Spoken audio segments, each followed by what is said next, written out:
Welcome to a spooky bad influence where strange things are going on as we conjure up the ghosts of presenters past.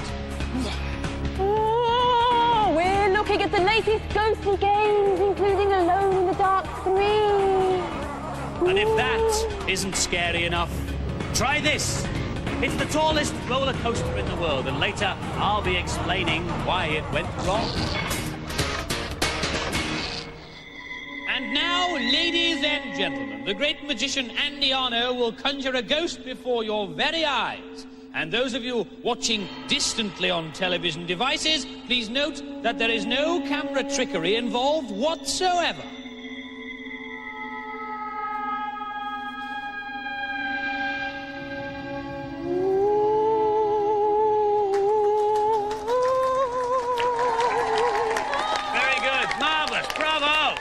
Talented man, he'll go far. But if he didn't use camera tricks, and he didn't, how did he perform the trick? Well, I shall show you. It's a very famous effect. It's called Pepper's Ghost. It was first performed in 1863. It works on a simple principle. This isn't just an empty cabinet. There is, in fact, a sheet of glass diagonally across it. Ghostly Violet? Well, she's just over to the right there. And to make her appear, you just turn the lights up on Violet. She's reflected in the glass, and it looks like she's off behind the cabinet like that. It's very simple, but very effective. Pepper's Ghost produces what's called in the trade a virtual image. That is, one that appears to be behind the glass. You can't reach out and touch it. Violet, thank you. Violet will let you know. There's another version of this trick which produces what's called a real image. That is, one that floats in midair, one that you think you can reach out and touch. I'll show you how it works. Put our can of drink in here. Close the window. Now, for this to work, I'll have to have two things. A, Les on camera 2 will have to come really close. And B, can we have the studio lights down, please? Now, if you were here, you should be able to see that can of Coke suspended, say, 12 or 13 centimetres in front of this box. It looks like it's in midair. It's terribly clever. Look, this tracing paper will reveal more. As I bring the tracing paper forward, as it passes through the plane where the can is, the can will come into focus. So just about there. There it is. And that paper is about 13 or 14 centimetres in front of the box. It's really effective. It looks like you can get hold of the can, but of course it's not there. Why are we showing you all this on Bad Influence? Well, a British company has just come up with a more advanced version of this trick, one that produces real images from video. And this is it. It's called SIS, or Suspended Image System, and we're using it to show Mickey Mania, which we'll be reviewing later in the programme. Now, as with Andy's device, the image hangs in midair, and it's just there. It's very difficult to show on TV, actually. You'll see it better if we move the camera around a bit. This display unit is just a prototype, but they're planning to make the image much brighter and life-size. And they're even planning a TV version, so you can show TV pictures like this. Haha, 'tis I. Now, because you can use the SIS for any TV or video picture, one of the proposed uses for it is in advertising displays. And it'll even be possible to interact with a suspended image using a kind of touch-screen technology. Get off, Violet. Your nails are sharp. Hello, Furtling fans, and welcome to the Rood Cheat Show. Oh, yes, neat, neat, burp. And I've got some spanking cheats for you, rivet glove nose, including this one for the Addams family on the SNES, which powers you up with 5 lives and only Morticia to find. Woof, woof. Ugh. On the password screen, just type in BLJ 1 and 2, and then when you start to play, you'll get 5 lives. Grr, grr, beep, beep, beep, beep, beep, beep. I'm not completely mad, you know.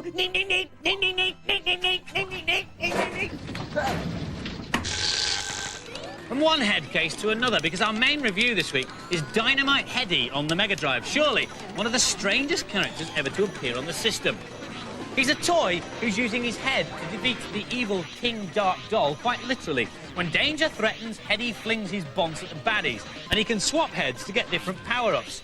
Early on in the game, you visit 3 practice rooms where you find the friends who will aid you in your quest. For instance, this is Headcase, who carries your spare power-up heads, and this is Bo, a little Cupid character who shows you where to fling your heads. The game has a very distinctive look. It's sort of Monty Python meets Wurzel Gummidge. But how does it play? Who else could we get to review a game like this but Adam? Whoever wrote this was probably dropped on the head when they were a child. This is the strangest game I've seen in a long time, but it's actually very good. To climb up a vertical wall, you need to use one of these, a spike head. It's one of the 18 heads in the game. Some of them are good for you, but some of them aren't, and they'll only get you killed. That there is a head case. By shooting it, you can change which head you're using. Right now, I've got to get a weapon head to kill this snake, which comes with monster fireballs in the depths of hell. This is another mad idea. To go to the next level, you're pulled into it by your arch enemy, Trouble Brewing the Cat. This is a vacuum cleaner head, one of the best weapons in the game. Unless you suck in all the enemies, and it's got to be in competition to be one of the best weapons in any computer game ever. This is a nice game, very original, but some people would find it just too difficult to be bothered with. It's not a very easy game to play, but it's worth persevering with because it's got so many brilliant ideas in it. It gives me a headache just watching him. It's the most wonderfully bizarre game I've ever seen, and it's the most original platform out. And the scores for Dynamite Heady, both the boys and the girls gave it a psychedelic 4 out of 5. So, pretty good scores there for Dynamite Heady. Now, about 6 months ago, the tallest roller coaster in the world was opened in Blackpool amidst a great fanfare of publicity. It's called the Pepsi Max Big One. It's controlled by computer and it's a mile long. Now, you may remember that back in July there was an accident involving one set of cars crashing into another set. An accident that shouldn't have been possible. Now, only recently the ride's been reopened and Andy went along to find out exactly how the impossible happened.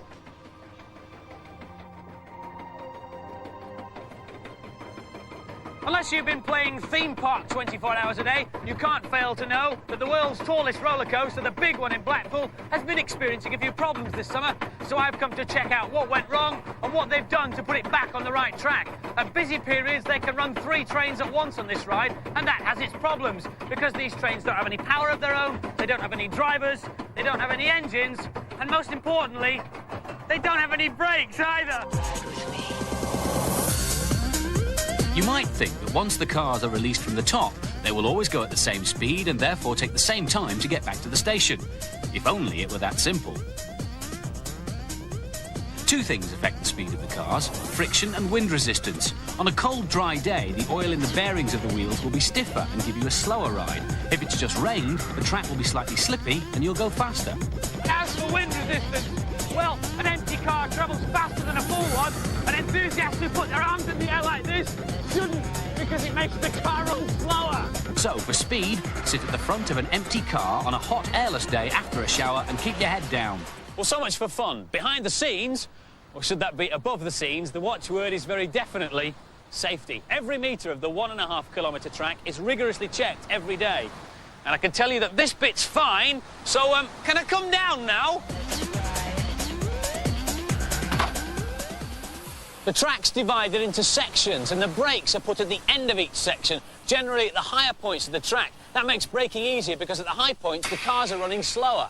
The brakes ensure that the cars are at the right speed for the start of the next block.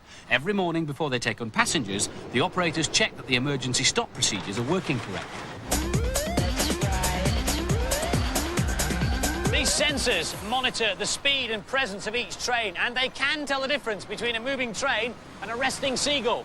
You could employ people to monitor the trains as they go all the way around the ride, but you'd need an awful lot of them, and it'd be a very boring job. So instead, they use computers.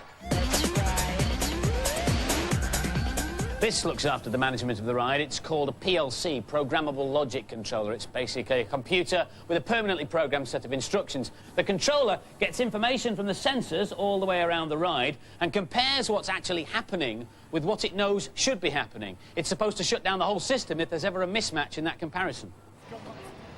But in July, a train was held here and another train came and ran into the back of it. Nobody was seriously hurt, but quite a few people were badly shaken up. Computers don't break down, do they? So what went wrong? What they've since found out is that a sensor failed in the final section of the track just before the station. The logic controller sensed this and operated the brakes up here as a failsafe, which is what it was designed to do.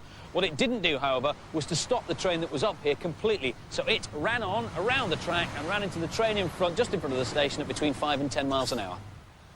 The accident could have been a lot more serious if it had happened higher up the ride. After the crash, they discovered that the brakes hadn't been applied early enough or hard enough when the sensor failed.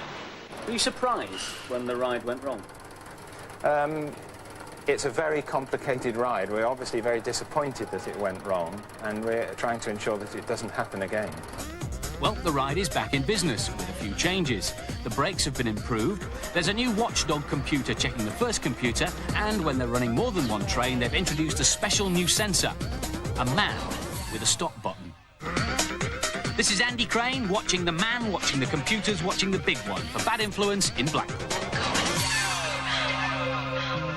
Wow, that looks absolutely brilliant. I'm dead jealous, actually. How many times did you go on it to make the film? About 9 or 10 to make the film, and I'd have done it more if they'd asked me as well. So you felt safe? Completely, utterly and totally. It's a fabulous ride. And if you're ever in Blackpool, check it out. Now, time for this week's News and Preview. Britain's biggest home computing show is on in London this weekend. Highlights of this year's future entertainment show are the first public appearance of Sega's Mega Drive add-on, the 32X, or Mega 32. The launch of Alien vs Predator for the Jaguar, both of which we've already shown you here on Bad Influence. And there's the first consumer showing of the massive new space shoot-'em-up Inferno, which we're featuring in-depth in next week's programme. So if you want to find out what's hot in home computing, get yourself down to Earl's Court or watch Bad Influence from the comfort of your own home. Best-selling beat-em-up Mortal Kombat 2 is being developed for computer formats. A PC game will probably be out by Christmas, and a CD-ROM release is planned for early '95. But this is the Amiga version, due in the shops at the end of next month. With all the question marks over the future of the Amiga, this is perhaps a small vote of confidence. Fancy yourself as a Ghostbuster? Then watch out for Ghosts, an interactive game that lets you investigate the paranormal. You explore a haunted house where you find video interviews with famous skeptics like Dr. Sue Blackmore and famous eccentrics like the ghost hunter Robin Furman. The idea is to piece together some of the best ghost stories ever told and decide for yourself what really happened. Spooky stuff, out soon on Macintosh and CD-ROM, so you can scare yourself witless next Halloween.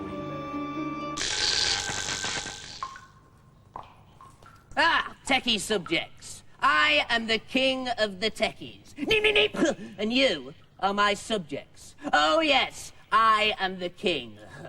Stand up when I'm talking to you. Neep, neep, neep. Here's a cheat, dear subjects, for Prince of Persia on the Game Gear. It lets you start on the very last level. On the password screen, type in P, D, H, J, D, and V. Neep, neep, neep. And there you are. The last level. And now we are all going to sing the King of the Techies song. I am the glorious King of the Techies. I am the gracious King of the Techies. I'm the King of the Techies. How very like the home life of our own dear Queen. If today's show hasn't sent a shiver down your spine yet, just wait till you see the lineup of ghostly games that have slithered their way into the Bad Influence studio. Here's a selection of the spookiest. First up, the sequel to last year's hit game Zombies, it's Ghoul Patrol on the SNES. You play Zeke, who discovers a book in a glowing chest. Following the instructions in the book, he summons up an evil demon of the past. Your ghost-busting mission is to save the demon's victims that are scattered about each level, while avoiding possessed furniture and flying eyeballs. Drink the red potion to turn into the Grim Reaper and float among the living dead. And if that's not scary enough, you can join the spirits of the dead in Isle of the Dead on the PC CD-ROM. You play Jake Dunbar, and your plane has crashed on a remote island. That's the good news. The bad news is that it's full of the living dead, and you only have a limited amount of ammunition.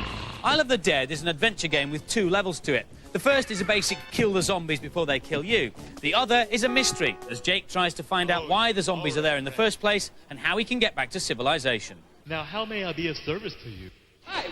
If you prefer the more familiar spooks, spectres and monsters, then there's Frankenstein, also on the PC. You have to guide Igor, Dr. Frankenstein's assistant, through a castle, a graveyard and a village, looking for scattered pieces of the monster. And where there's Frankenstein's monster, you're bound to find ghosts, giant spiders and mutant slime monsters. Oh, and watch out for the Vicar and the Undertaker. A lot of the more spectacular ghostly games are out on PC rather than console, presumably because they're being aimed at an older audience. Harvester, for example, is a psychological thriller.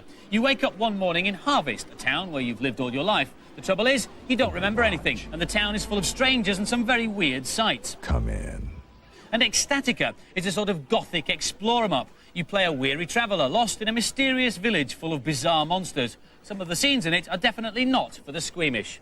And finally, a sneaky look at an early version of the 3rd and final episode from the Alone in the Dark trilogy, which is due out in February. Once again, the graphics offer impressive cinematic views. You play Edward Carnby, a private investigator who, on the night of July the 3rd, is called to Slaughter Gulch, a deserted ghost town, to rescue a woman called Emily Hartwood, who has mysteriously vanished. Enough! Enough, I'm too scared to continue. Here's some non-scary games with some pretty scary reviewers. Question. Who's eligible for a bus pass but still bounces around with the best of them? No, not Keith Chegwin, Mickey Mouse, 66 years old and starring in a brand new platform game called Mickey Mania, a gay old romp through the film career of the famous Disney rodent. Here's Chris. This is classic Disney. It looks gorgeous, but it does take itself very seriously. You start off with Steamboat Willie, Mickey's first film from 1928. The game is beautifully animated. The graphics are really nice to look at.